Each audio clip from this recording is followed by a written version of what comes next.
How you feeling tonight? Night out on the town. Who got some sleep last night? Who didn't? Who did not get sleep last night? And off and on. Well, we need some tips from the mamas who did not raise their hands, or we really need tips from these experts tonight. But we're so happy that you're here. We're grateful for whoever is watching the kids tonight. And tonight is really intended to help you really just be really, really supportive, and so you can have as many tips as possible to bring back into your cribs tonight and tomorrow. Hopefully you won't need them tonight, but tomorrow and onwards, to get sleep for your kids and your babies, and most importantly for also yourself too. Just from personal experience, last night my baby was up and I felt like a zombie all day. Anyone feel that way when they don't get sleep? And I really was trying, I was not resentful towards my baby, but it's just really hard to feel really good when you don't get sleep. So our intention tonight is to give you tips for your baby to sleep so we can all get sleep too. So my name is Arielle Haspel. I have a company called Be Well with Arielle, and I am opening up a restaurant soon right nearby called Lucky Lee's. So I'm excited for all of you to come with your kids. I'm actually ordering high chairs right now, so we'll be family friendly. Jennie, introduce yourself.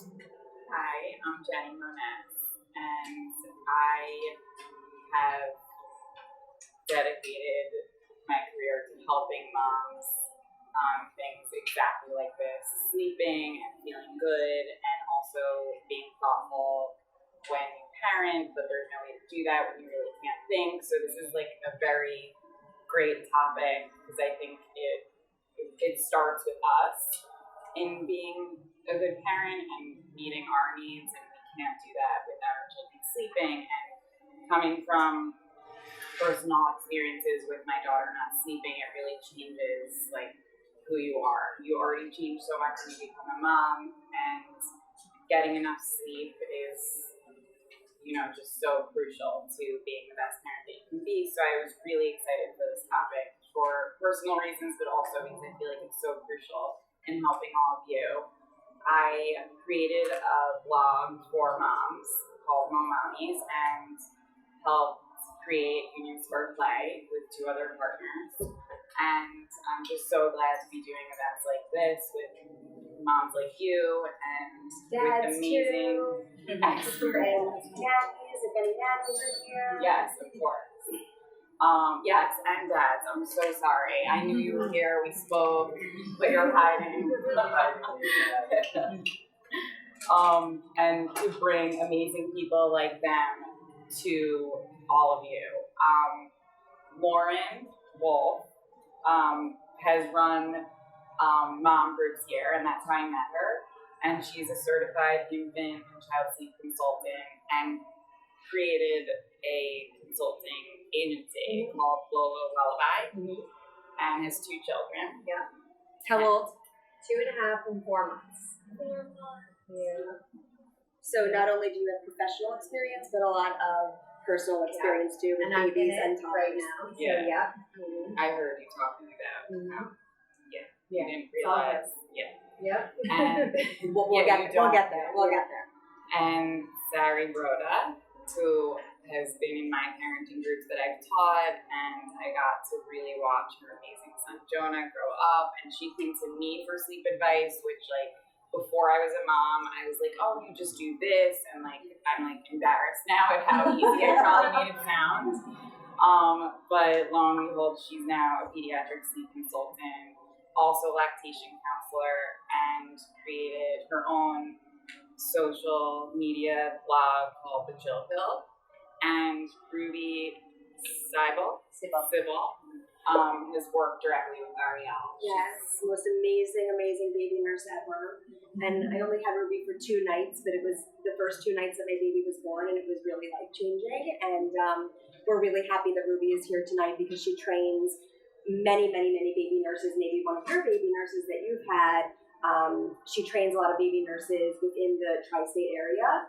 and beyond. So we're really happy and very excited for her to be here tonight to share her tips on how to stay sane as a mother or father when you bring home a baby from the hospital, but how really to start integrating, even if you haven't already and your baby is, your toddler is too, but how to start incorporating these nighttime rituals, nighttime routines into your life as quickly as possible with the baby.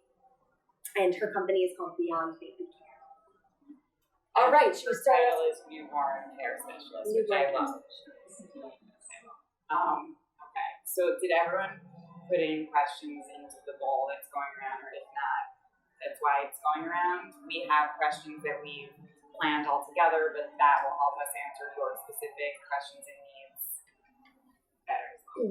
So who here has a baby? Who here has a baby on the way? Awesome! Yay! And yes, who has a baby 1 month? Younger than 1 month? Oh, Mama, we're so happy you're here. Yeah, most of us never left the house before 1 month. So. I left by myself since he was. Oh, wow. You go, Mama, that's amazing. Well, this is something for yourself and it's something for your baby too. So I hope you're excited to be here. Well, I'm sure you're really excited to be here, but we know that it'll be helpful for you. Anyone have a baby 2 months and younger? 3 months?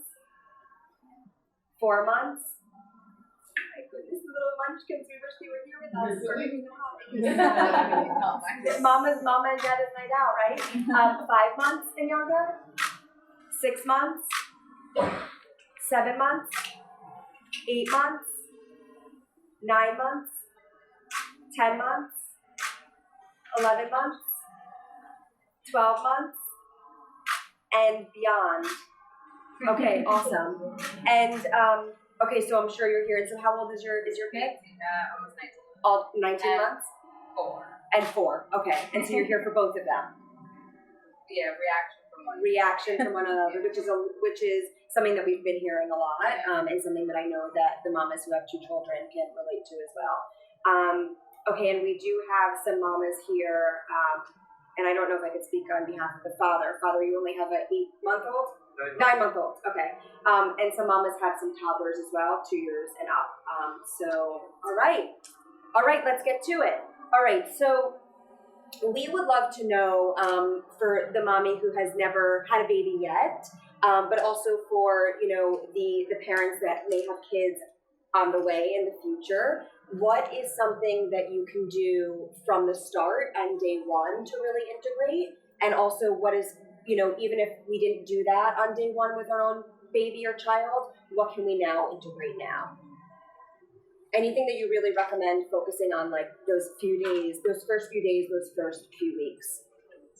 Why don't we start with Ruby? Okay. Yeah. So based on my experience, I get a lot of questions like that.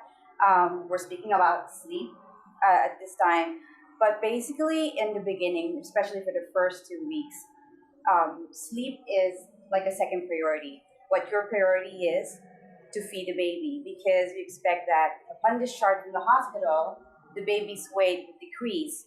So the majority of the time is like you focus on feeding the baby. Mm-hmm. So just forget about sleep and routine, focus on feeding the baby. And once you get that weight gain the birth weight back, then that's the time you start going to your next priority.